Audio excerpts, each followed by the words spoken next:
Alright, this is a special review for the Nostalgia Critic. I challenge you, angry video game nerd, to review the worst nostalgic movie that you can find. Have you accepted my challenge to review a horrible nostalgic movie? You know, he's a pain in my ass. It's like, don't you think I have enough videos to make? That I have nothing better to do? Like, play with dog turds or something? Well, anyway, we got a deal here going on where he does a shitty game, I do a shitty, nostalgic movie. Now, I hope it's nostalgic enough for you, and I hope it's shitty enough for you. Ricky 1. Yeah, Ricky 1. Never heard of it? Well, you heard of it now. It's the only feature-length spoof of Rocky that I've ever heard of. I mean, sure that there was a brief parody in Hot Shots and maybe like some comedy sketches on TV, but never a whole movie.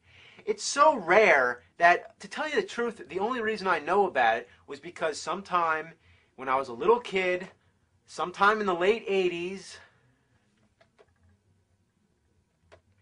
89, I saw the video in the video store, just sitting on the shelf like that. Yeah, just sitting on the shelf. I mean, right on the shelf of the video store, you know, just like that, just on the video store. So anyway, I didn't rent it. No, I didn't watch it. I never saw it, never heard of it. Nobody ever talked about it. Till many, many years later, I got curious. And you know what? I searched high and I searched low. And finally, this one copy popped up on eBay.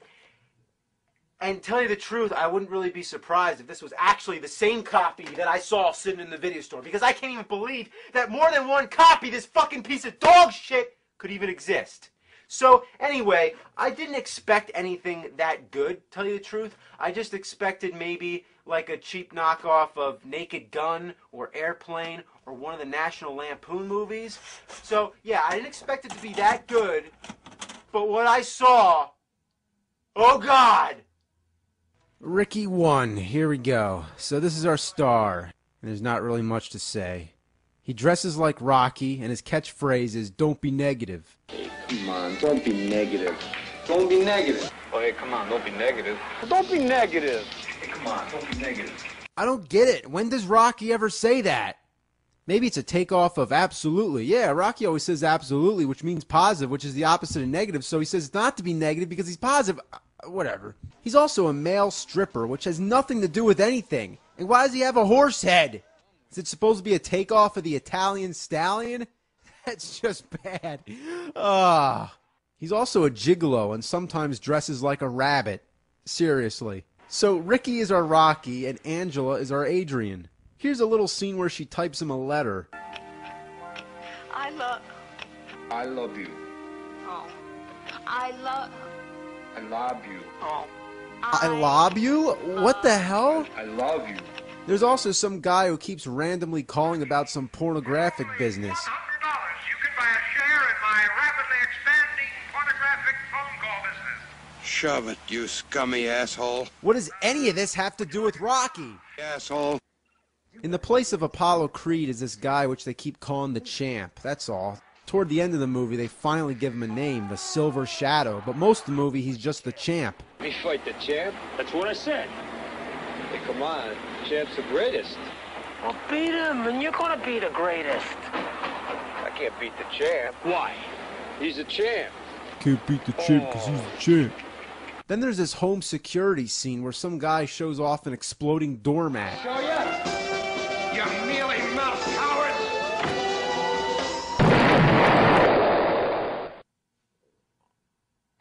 What?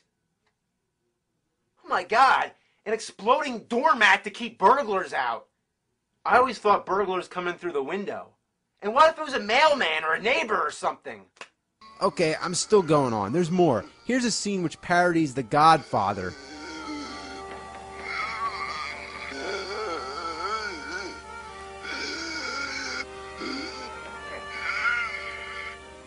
Okay, is The Godfather really that hard to understand? You know, that's actually probably one of the few moments where it comes close to being funny.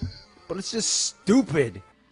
Then there's somebody laying dynamite around. I seriously don't know what's going on. You might think it would make more sense if you saw the whole movie, not just random scenes out of context. But no! I assure you that I sat through this thing and it just blows my fucking mind. By the way, Hitler makes a cameo. Why? I have no idea. There's also a character called Dr. Foreskin and Officer Boner. Pretty funny, huh? There's a guy in the background giving a blowjob to a blow-up doll. X-ray? Y-ray? Oh, come on! Well, anyway, I gotta wrap this up.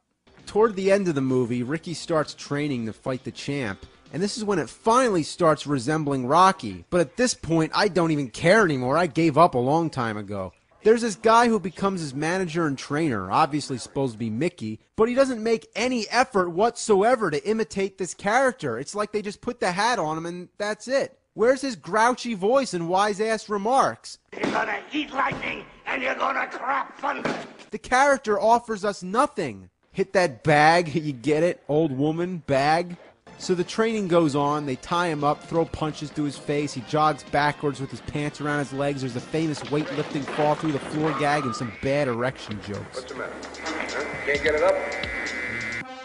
There actually is a music cue hitting at the famous Rocky score, but when it happens, it's like, wow. So, on to the boxing match. It's just a bunch of cheap gags. Weaving, one narrow is bobbing and the champ is weaving. Bobbing and weaving. Ugh. There's a bunch of farting noises. I'd shape up for you. Then there's this guy talking with his hand wearing a gas mask. I don't get it. Another right cross, another hook, another cross, and now.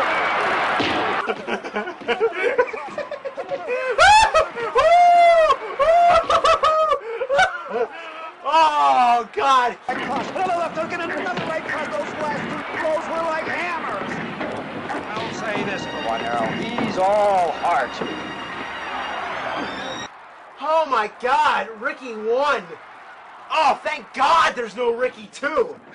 All I can say to you, Nostalgia Critic, is fuck this movie and fuck you for making me watch it.